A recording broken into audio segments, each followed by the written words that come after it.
SQL basically use किया जाता है डेटाबेस के लिए, ठीक है जी। डेटाबेस हमने देखा है कि इसको बनाने का क्या तरीका होता है, और डेटाबेस बनाना इसलिए बनाया जाता है ताकि आपका डेटा ऑर्गेनाइज फॉर्म में मैनर रहे। देखो अब वही चल रहा है, आपका डेटाबेस एक दफ़ा सेट हो गया। अच्छा, इसी तरीके से ना एसक्यूएल की बहुत सारी टाइप्स हैं, माई एसक्यूएल की और डेटाबेसेस की बहुत सारी टाइप्स हैं। सिर्फ यही दो कंपनी नहीं चलती, आपका फायरबेस चलता है, नो एसक्यूएल चलता है, पी एसक्यूएल चलता है, एसक्यूएल लाइट चलता है, बहुत सारे आपके पास में मौजूद होते हैं, ठीक है जी। क्या क्या कॉलम टाइप्स आप देख सकते हो, डेटा टाइप्स हमने जाके इसमें पढ़ी थी, जिसके अंदर numeric data time, date and time और स्ट्रिंग डेटा टाइप्स आपके पास मौजूद होते हैं, ठीक है। इसके अंदर आपकी सिलेक्ट की जो है वो स्टेटमेंट होती है वेयर के क्लोज के साथ। अब आहिस्ते आहिस्ते हम जब दूसरी उस पर आएंगे और आगे बढ़ते जाएंगे तो group buy, order buy, join, इन सारी चीज़ों को भी हम जाके क्या करेंगे, देखते जाएंगे। सिक्योरिटी इसकी काफ़ी अच्छी है, पासवर्ड इसमें इनक्रिप्ट आपका इजीली हो जाता है। इनक्रिप्ट का मतलब है कि आपने पासवर्ड डाला है कराची 123 और वो आपके पास 128 कैरेक्टर्स की फॉर्म में बन के आता है, फिर जब आप लॉगिन करते हो तो दोबारा से वही पासवर्ड आप लगाते हो तो आपके पास लग के आ जाता है, ठीक है जी। handles large databases that have up to 5 billion rows, allows up to 64 indexes per table, allows up to 16 keys per table। अब कीज़ के अंदर ज़रूरी नहीं है सिर्फ प्राइमरी की है, उसमें फॉरेन की आती है, उसमें कंपोजिट की आती है, ये सारी कीज़ होती है, ठीक है। जितना हम आगे जाते जाएंगे तो हमारे पास ये चीज़ें आती चली जाएंगी। फिर आप किसी भी इसके साथ कनेक्ट कर सकते हो, कहीं से भी आप इसको चेक कर सकते हो। हर जो है वो लैंग्वेज को ये सपोर्ट करता है, हर रीजन को ये सपोर्ट करता है, ठीक है जी। इसके आपके पास जो है वो अलग अलग तरह की कमांड्स मौजूद होती हैं, जिसके बेस पे आप अपने एडमिन राइट्स वगैरह यहाँ पे सारी चीज़ें बना सकते हो, ठीक है।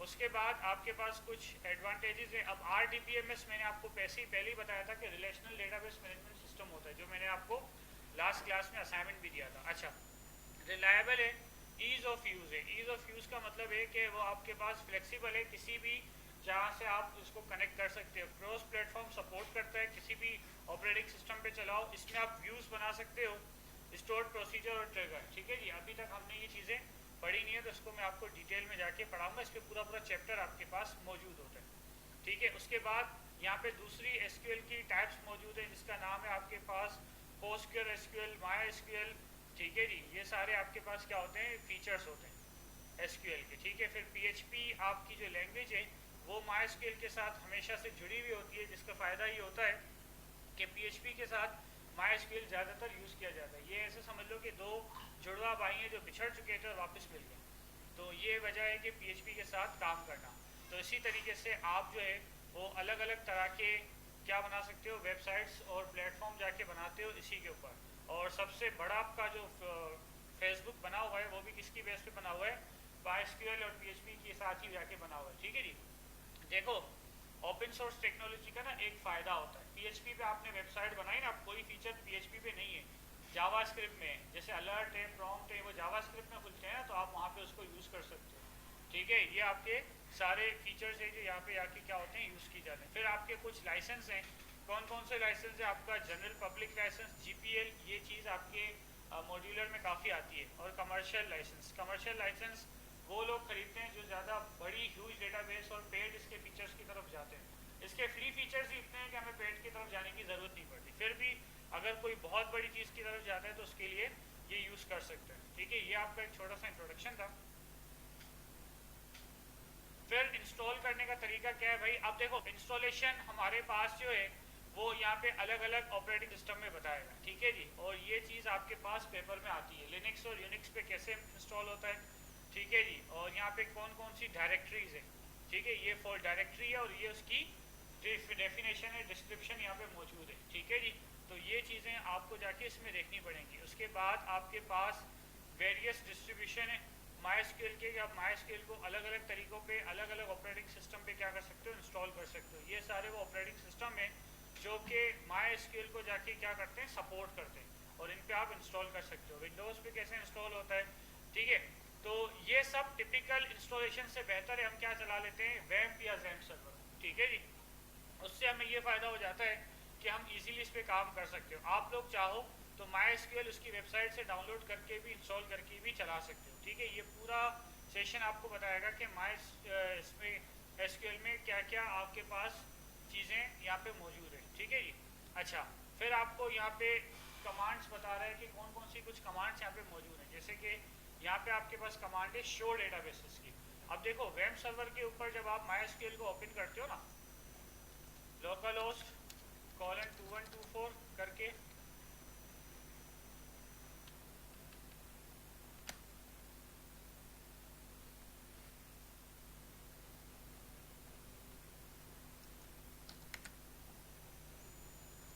ठीक है जी।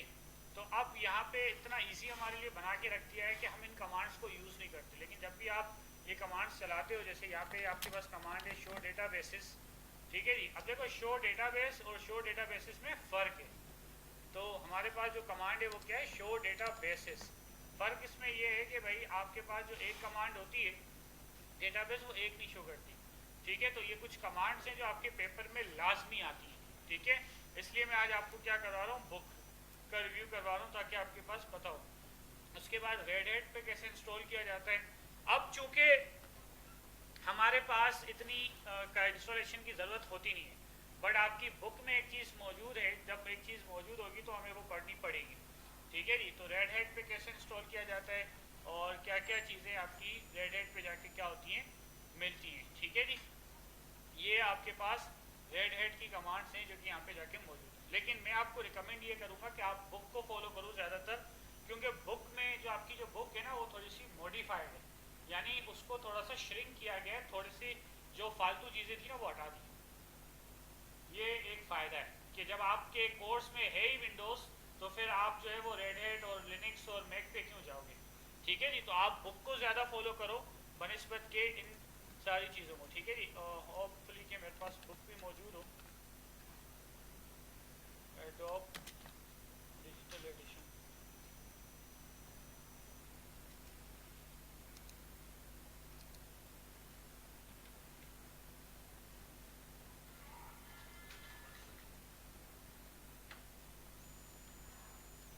और क्या नाम है आपका, MySQL कहीं नज़र आ रहा है, डायनामिक नहीं, iOS भी नहीं, और क्या था, MySQL।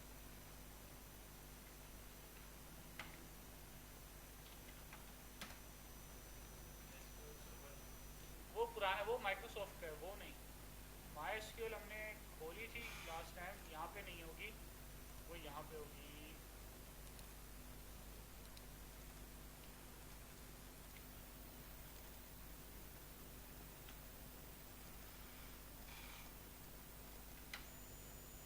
ये इसका नाम है प्रैक्टिकल MySQL, ठीक है। तो इसमें आपके लिए काफ़ी चीज़ें जो श्रिंक की गई हैं ताकि आप इसको जाके पढ़ो। अच्छा, डेटाबेस की बुक आपके पास ओवी पे मौजूद है, तो आप उसको खोल के अभी से पढ़ो, और अगर आपको कोई चीज़ प्रॉब्लम करती है तो उसको पूछ लो कि सर ये क्या आपके पास चीज़ें जो हमने देखी हैं या हमें इसमें ये चीज़ समझ में नहीं आती, ठीक है। जैसे यहाँ पे हमने कीज़ और कॉन्स्टेंट पढ़े, प्राइमरी की और फॉरेन की। अब इसमें एक आती है कंपोजिट की, ठीक है। Composite key is a primary key compose of multiple columns and is used to identify record uniquely. जैसे मैं उस दिन मिसाल दे रहा था ना कि अब राजा मोहम्मद उमर, मेरे पास 10 नाम के ऐसे बच्चे मौजूद हैं, फिर पता चला कि 4 बच्चे ऐसे हैं जिनके फादर के नाम में नासिर आता है या मोहम्मद नासिर आता है या कुछ भी, मतलब नासिर के साथ आता है, तो फिर अब मुझे वो रिकॉर्ड कैसे जाके मिलेगा। तो कंपोजिट की आपके पास क्या काम करती है कि वो बेसिकली आपके पास मल्टीपल कॉलम्स को ज्वाइन करके एक रिकॉर्ड जाके बना के आपको देती है, ठीक है। ये इस तरह नहीं है कि आप जाके किसी कॉलम पे कंपोजिट की लगाते हो, नहीं, आप प्राइमरी की बेस पे ही डेटा को फेच करवाते हो। इसकी डेफिनेशन में भी लिखा हुआ है, कंपोजिट की is a primary key compose of multiple columns, ठीक है। और प्राइमरी की एक टेबल में एक ही दफ़ा लग सकती है, बार बार नहीं लग सकती। फॉरेन कीज आप जितनी लगाना चाहो लगा सकते हो, लेकिन प्राइमरी की एक टेबल में एक ही दफ़ा लगेगी, बार बार नहीं लगेगी, ठीक है जी।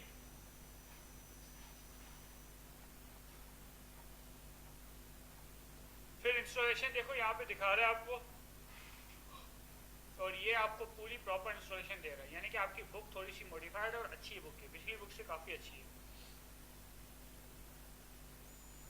और इसमें कोई ऐसी चीज़ नहीं है जो आपको उसमें तंग करे, ठीक है।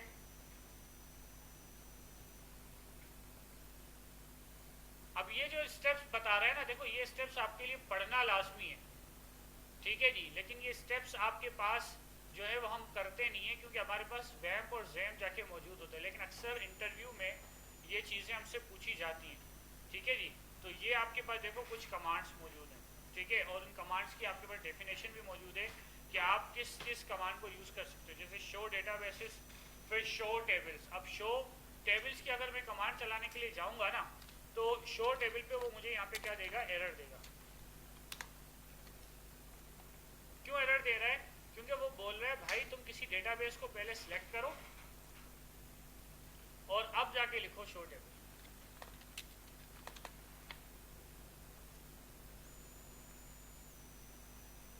ठीक है।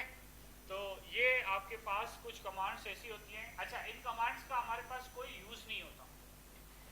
क्यों यूज़ नहीं होता भाई? उसकी वजह ये होती है कि हमारे सामने एक यूआई पैटर्न मौजूद है।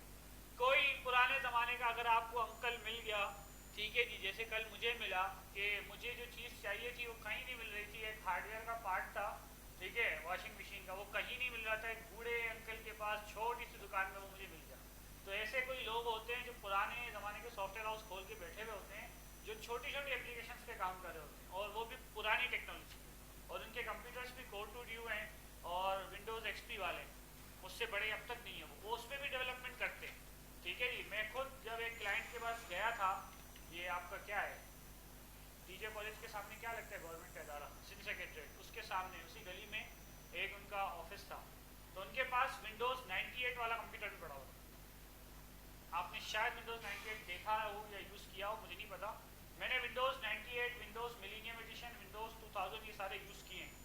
मेरा इंटरेस्ट ये बड़ा होता था कि मैं इंस्टॉलेशन करूं और देखूं क्या एरर आते हैं। तो ये उस अंकल के पास मैंने जब देखा तो मैं शॉक रह गया। मैंने बोला भाई क्या हो गया, ये 98 तो मतलब बहुत ही पुराने ज़माने में चले गया। उनके पास अच्छा 98 से लेकर 10 तक के सारे पीसीस थे लाइन से, 98 एक्सपी, विस्टा, 7, 8 और 10 वाला पीसी टेक्निकल रूम में पड़ा हुआ, जिसमें कुछ फॉल्ट आ गया था तो मैं यही लेके आ गया था। मतलब आप अंदाज़ा लगाओ कि लोग अब भी इस दौर में भी वो बंदे मौजूद हैं जो इतनी पुरानी डेवलपमेंट करते हैं, ठीक है जी। जब लोग डेवलपमेंट करेंगे तभी आपके पास ये चीज़ें इसमें शो होंगी, ठीक है जी।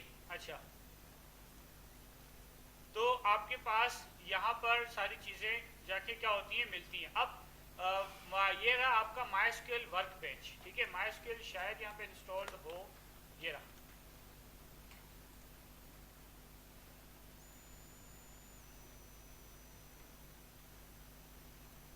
ठीक है बेटा, ये है MySQL वर्कबेंच, ताकि आप लोग इसका भी थोड़ा सा ओवरव्यू कर लो। ये रहा फाइल, ये रहा डेटाबेस, ठीक है, ये रहा व्यू, एडिट, कि आप किस पे जाके काम करना चाहते हो,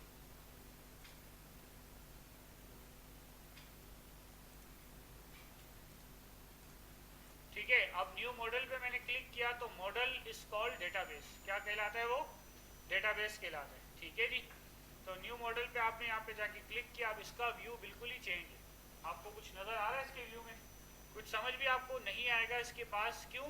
क्योंकि उसके वजह है, वजह उसकी ये होती है कि यहाँ पर हम ज़्यादातर इसको यूज़ नहीं करते, ठीक है, और ये इसकी स्क्रिप्टिंग है।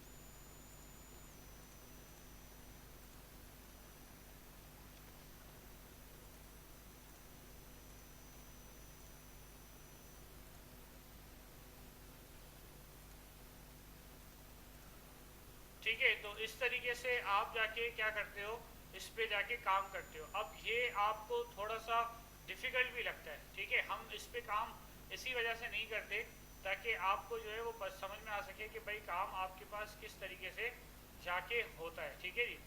और यहाँ पे आपके पास सेव मॉडल है, मॉडल कहाँ ही डेटाबेस को जाता है, ठीक है। अब ये है MySQL वर्कबेंच मॉडल्स, MW और B करके इसकी एक्सटेंशन है, ठीक है। तो आप जिस तरीके से भी यूज़ करना चाहते हो तो आप इसको इजीली यूज़ कर सकते हो, ठीक है। अब ये आपकी बुक का पार्ट है, इस वजह से इंस्टॉल्ड है, बट हम जो है वो ज़्यादातर किसकी तरफ जाते हैं, हम ज़्यादातर जाते हैं अपने डेटाबेस की तरफ। अब ये आपको कह रहा है कि आपको किसी के साथ कनेक्शन बनाना है, यानी कि डेटाबेस को बैक पे यूज़ करके इसको काम करवाना है किसी PHP के साथ। तो मैं कहता हूँ कि फ़िलहाल हमें इसको PHP की तरफ नहीं लेके जाना। जब हम PHP वाली बुक पे आएंगे तब हम इसको वर्कबेंच को जाके कनेक्ट करेंगे, ठीक है जी। तो ये आपका वर्क बेंच वाला पार्ट है। उसके बाद आपके पास सेशन नंबर 2 आता है, एसेंशियल ऑफ माई एसक्यूएल। अब ये देखो DDL और DML की कमांड्स है, यानी कि जो चीज़ें हम पढ़ चुके हैं ना उन सब का जिक्र यहाँ पे आएगा। DDL की फुल फॉर्म क्या थी भाई? डेटा डेफिनेशन लैंग्वेज में कौन कौन सा पार्ट आता है?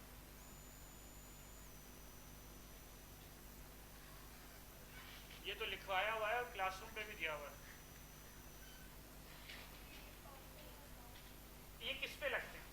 ये किस पे लगते हैं? ये टेबल्स पे लगते हैं, यानी कि जब आप टेबल बनाने जाते हो ना तब आप DDL करते हो कि डेटा को डिफाइन करते हो कि डेटा किस तरीके से जाएगा। ठीक है, आपने जाके क्या किया? देखो, आपको इंजीनियर या ठेकेदार जो घर बना के देता है ना, तो वो पहले आपको पूरा स्ट्रक्चर पेपर पे या 3D के कोई सॉफ्टवेयर पे बना के दिखाता है और फिर आप उसमें चेंज करवा सकते हो। This is called DDL। ठीक है, बनने से पहले आपने चेंज करवा दिया, वो समझ में आता है। बनने के बाद आप चेंज करवाने जाओगे तो आपका भी टाइम पैसा जाया, उसका भी टाइम जाया, उसका पैसा नहीं जाया होगा। उसने क्या बोलेगा कि आपने करवा लिया। सेम कंप्यूटर फील्ड में भी यही होता है आपके पास। सही है, सबसे पहले आप क्या देते हो? ERD, एंटिटी रिलेशनशिप डायग्राम, कि तुम्हारा पहला टेबल ऐसा बनेगा, दूसरा ऐसे बनेगा, तीसरा ऐसे बनेगा। जैसे मैंने आपको क्या दिया, एक्सेल की फाइल, और मैंने आपको इसमें बताया कि ये प्राइमरी की है, ये फॉरेन की। ठीक है जी, तो ये आपके पास चीज़ें जाके यूज़ की जाती है। तो DDL का मतलब क्या है कि डेटा को डिफाइन करो, यानी कि कौन से टेबल्स बनेंगे, कितने टेबल्स बनेंगे, टेबल्स में क्या क्या कॉन्स्टेंट्स जाके लगाए जाएंगे। ठीक है, ये रहे क्रिएट, ऑल्टर और ड्रॉप। ट्रंकेट आपके पास जो है वो स्पेलिंग के लिए जाके यूज़ की जाती है। सिलेक्ट की कमांड है जो कि हमने जाके देखी। सिलेक्ट की कमांड के अंदर हमने से अब तक क्या पढ़ा है? वेयर पढ़ा है ना, उसमें group by, having, order by, offset, limit, ये सारी चीज़ें अभी तक इसमें मौजूद है। ये डेटाबेस वाली बुक बहुत बड़ी है। ठीक है जी, और ये सारी चीज़ें आपके पास पेपर में जाके आती हैं कि आप क्या क्या काम करते हो। अब बाय वर्क प्रैक्टिकली आपको डेटाबेस अच्छी बनानी आ जाएगी, आप काम भी अच्छा कर लोगे, लेकिन आप बुक को नहीं खोलोगे ना बेटा, तो आप पेपर में बैठे रहोगे, सर आपने ये पढ़ाया नहीं। तो बुक में आपके पास ये चीज़ इस तरीके से मौजूद है। ठीक है, फिर आपके पास और क्या क्या मौजूद है कि आप टेबल को कैसे क्रिएट कर सकते हो। ठीक है, टेबल को क्रिएट करने के लिए अब देखो ये रही डेटा टाइप्स मौजूद हैं, जिसमें टाइनी इंट है, स्मॉल इंट है, मीडियम इंट है, इंटीजर है, बिग इंट है। इंटीजर INTEGR की स्पेलिंग है। ठीक है, डेसिमल है, न्यूमेरिक है। ठीक है, ये आपकी नंबर है। फिर फ्लोटिंग डेटा टाइप्स मौजूद हैं, temporal data types, date time है, डेट है, टाइम स्टैम्प है, टाइम है, ईयर है। ठीक है, ये सारी डेटा टाइप्स को जाके हम क्या करेंगे, यूज़ करते हुए जाएंगे कि भाई हमारे पास किस किस तरह से डेटा आता है। ठीक है, आजकल पूरा पूरा बंदा स्कैन होकर डेटाबेस में स्टोर हो जाता है। आपका जो MRI होता है, बड़े बड़े जो हॉस्पिटल में प्रोसीजर्स होते हैं, CT स्कैन, MRI, जिसमें पूरा पूरा बंदा अंदर जाता है। ठीक है, और फिर उसको पूरा स्कैन किया जाता है, कहाँ पे आपकी नर्व ब्लॉक है, कहाँ से ब्लड फ्लो नहीं होता, आपको क्यों पेन होता है। ठीक है जी, तो वो छोटी छोटी जो चीज़ों को रखते हैं ना, वो आपके डेटाबेस में स्टोर होती है। ठीक है, तो जब डॉक्टर को उसको एक्सेस करना होता है तो डॉक्टर सीधा पेशेंट ID डालता है तो उसका आ जाता है। अब आप खुद देखो कि पूरा बंदा डेटाबेस में जा रहा है। सिर्फ टेक्स्ट की बात नहीं हो रही, सिर्फ इमेज की बात नहीं हो रही, सिर्फ वीडियो की बात नहीं हो रही, वो पुराने ज़माने से। अब तो पूरा पूरा बंदा जा रहा है। ठीक है, अब आप खुद यहाँ से अंदाज़ा लगाओ कि आपके खुद के मोबाइल में कितनी स्टोरेज होती है। कम से कम आपको कितनी स्टोरेज वाला फ़ोन चाहिए? 64, उससे नीचे तो आप कम से कम आपकी रिक्वायरमेंट क्या है? 64 ना, और अगर आईफोन पे जाओ तो 128 या 256, क्योंकि उसमें कार्ड नहीं लगता और उसकी चिप होती है, स्टोरेज नहीं होती। ठीक है, कराची में तो ऐसे अल्ट्रेशन वाले बैठे हैं जो पुराने फ़ोन उठाते हैं, 32 को 128 की चिप लगा के जिस तरीके से चला के बेच देते हैं, और वाकई में बिक जाते हैं, चलते भी हैं। ठीक है, जैसे आपके कंप्यूटर में इसमें हार्ड ड्राइव निकाल दो और दूसरी हार्ड ड्राइव जाके लगा दो, एक्सटेंडेड, तो बढ़ जाएगी ना। ठीक है जी, तो ये आपके पास जाके चीज़ें क्या होती हैं, यूज़ की जाती हैं कि भाई आपके पास है। अब जब आपकी खुद की रिक्वायरमेंट 128 GB होती है, उससे नीचे आप जाते नहीं। ठीक है, तो आप डेटाबेस से क्यों एक्सेप्ट करते हो कि वो छोटा होगा? ठीक है जी। डेटाबेस भी आपके पास बड़े बड़े, अब देखो यहाँ पे ज्योमेट्री की बात की जाए, अब आपके पास पूरा पूरा मैप स्टोर होता है, ठीक है, मैप बना हुआ होता है आपके पास। अब आप मैप देखो कि आप जहाँ पे मौजूद हो, फिर आपकी लोकेशन ट्रेस होती है, सारी चीज़ें। अब एक आपको मैं बात बताऊँ, आपके मोबाइल फ़ोन यहाँ पे क्यों नहीं चलते, बाहर से मंगवाते हो यहाँ क्यों नहीं चलते? पीटीए क्या है, सबसे पहले इस बात को ध्यान दो जी मिस। मैं हूँ, सोचो पीटीए क्या है, क्यों पीटीए की मुश्किल?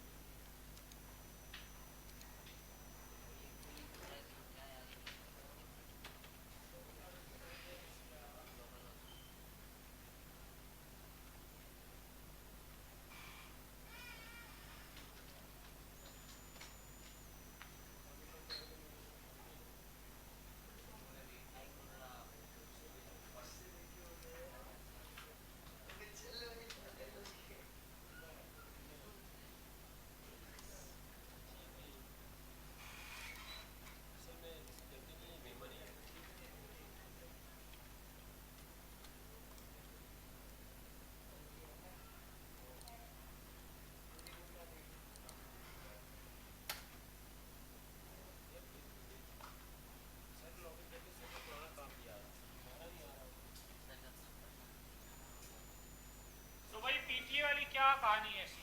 अच्छा मजे की बात बताऊं, आप दूर नहीं जाओ, कराची से कौन सा मुल्क ऐसा है जो करीब है, जो आप बाय रोड भी जा सकते हो?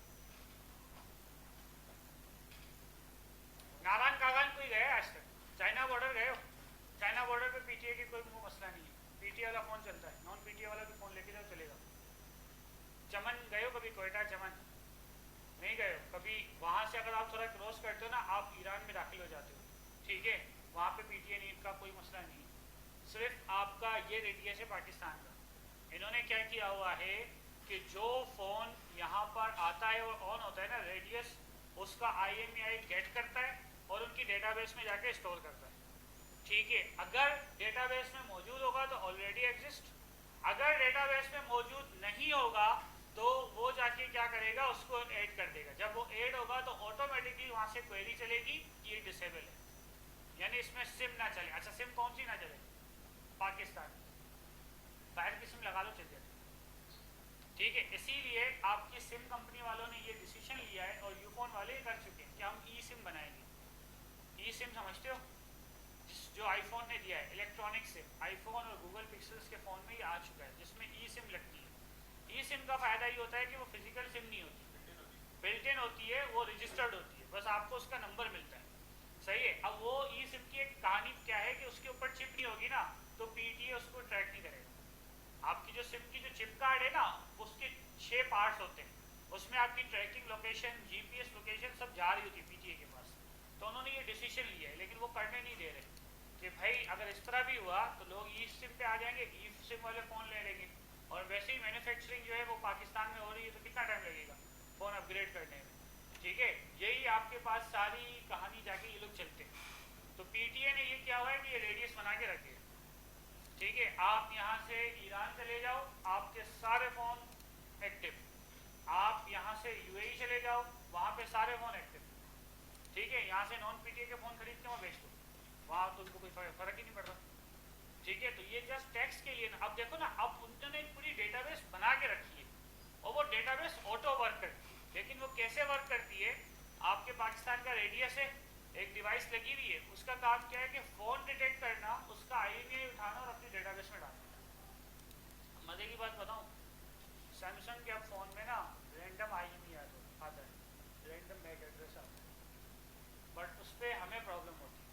रैंडम मैक एड्रेस समझते हो कि हर बार लॉक खोलने पे वो नया मैक एड्रेस जनरेट करके देगा। अब उसमें मसला ये आता है, आपके घर पे वाईफाई लगा हुआ है, आपने कनेक्ट किया, जब दोबारा आपने फ़ोन रीस्टार्ट किया या कुछ किया ना, तो वो मैक एड्रेस आपका जाके क्या होता जाएगा और चेंज होता जाता है, तो आपको दोबारा कनेक्ट करना पड़ता है। तो इस वजह से हम रैंडम से चेक हटा देते हैं, ठीक है। अब इतनी कंपनी ने आपको इतना फेवर दे दिया है तो आप इजीली इसको चला सकते हो। तो ये चीज़ें होती है, तो डेटाबेस इतना बड़ा काम भी कर सकती है कि आपको पूरा पूरा खुद इंसान को जब इंस्टॉल कर लेती है तो ये सारे ऑब्जेक्ट्स हैं।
पे काम कर रहा है। अच्छा, दराज से ऊपर क्या है? अमेजोन। वो वर्ल्ड वाइड है, नेशन वाइड है, ठीक है जी। आपका दराज तो लोकल है ना, पाकिस्तान को सपोर्ट करता है।